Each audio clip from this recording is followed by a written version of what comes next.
علیکم ورحمۃ اللہ وبرکاتہ۔ الحمد للہ وحدہ والصلاة والسلام علی من لا نبی بعدہ، اما بعد فاعوذ باللہ من الشیطان الرجیم، بسم اللہ الرحمن الرحیم۔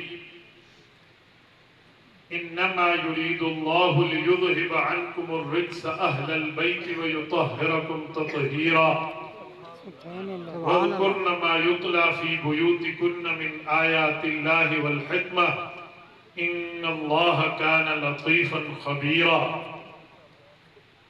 عن ابن عباس رضي الله تعالى عنهما قال قال رسول الله صلى الله عليه وسلم: مثل أهل بيتي كسفينة نوح فمن ركبها نجا ومن تخلف عنها هلك۔ رواه الإمام الهمام الرزين في كتابه۔ اللهم صل على محمد وعلى آل محمد كما صليت على إبراهيم وعلى آل إبراهيم إنك حميد مجيد۔ اللهم بارك على محمد وعلى آل محمد كما باركت على إبراهيم وعلى آل إبراهيم إنك حميد مجيد۔ میرے معزز دوستو، آج 28 جولائی 2025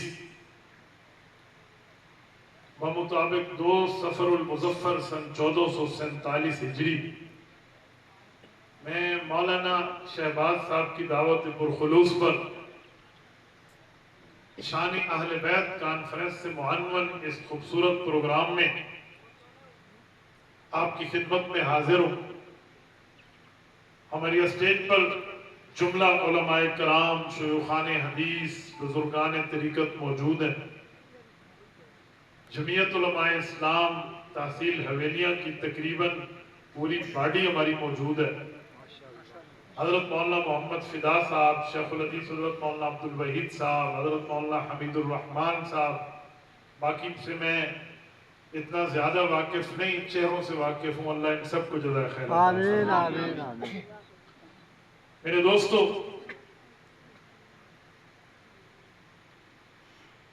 جس وقت انسان کسی پروگرام میں بیٹھے تو ایک ذہن لے کر بیٹھے کہ میری جھولی خالی ہے، میں نے اپنی جھولی کو بھرنا ہے۔ آج کل ہمارا مزاج یہ بن گیا ہے کہ ہم علماء کے پاس جھولی بھرنے نہیں، علماء کی جھولی بھرنے کے لیے جاتے ہیں۔ آج کل لوگ سوال اس لیے نہیں کرتے کہ ہمیں جواب پتہ چلے، وہ سوال کرتے ہیں جواب بتانے کے لیے۔ اس ذہنیت کے ساتھ کوئی بندہ پروگرام میں آئے گا تو آنے کا فائدہ نہیں ہے۔ یہاں آنے کا مطلب کسی کو سنانا نہیں ہے، اپنے آپ کو مطمئن کرنا، اپنے مذہب کے دلائل کے لیے بندہ بیٹھا ہو۔ ورنہ لوگ کہتے ہیں جی یہ دلیل ان کے لیے ہے، یہ ان کے لیے، یہ ان کے لیے، اپنے لیے بھی تو کچھ ہے جو ہم بیٹھے ہیں۔ تو ہم اہل سنت والجماعت احناف دیوبند ہیں۔ اہل بیت کے بارے میں ہمارا نظریہ کیا ہے، ہم اپنا نظریہ بیان کر رہے ہیں۔ ٹھیک ہے، توجہ رکھیں گے انشاءاللہ۔ میرے دوستو، رسالت مآب علیہ السلام جب دنیا میں مبعوث ہوئے تو نبی پاک صلی اللہ علیہ وآلہ وسلم سے جن 2 طبقوں نے براہ راست فیض لیا ہے، ایک حضور پاک کا یارانہ ہے اور ایک حضور پاک کا گھرانہ۔ پیغمبر کے یارانے کو صحابہ کہتے ہیں اور نبی کے گھرانے کو اہل بیت کہتے ہیں۔ جیسے ابھی حضرت شیخ الحدیث دامت برکاتہم العالیہ فرما رہے تھے کہ ایسی کئی روایات ہیں جو اہل بیت کی ہیں اور ان کے راوی صحابہ کرام ہیں، اور ایسی کئی روایات ہیں اہل بیت کے متعلق جہاں صحابہ راوی ہیں تو صحابہ کے متعلق بھی اہل بیت راوی ہیں، اس میں کوئی شک نہیں ہے۔ کئی روایات اس پر دلیل ہیں۔ تو اس سے پتہ چلا کہ ان کی آپس میں محبت ہے، مودت ہے، پیار ہے، تعلق ہے، عقیدت ہے، یگانت ہے،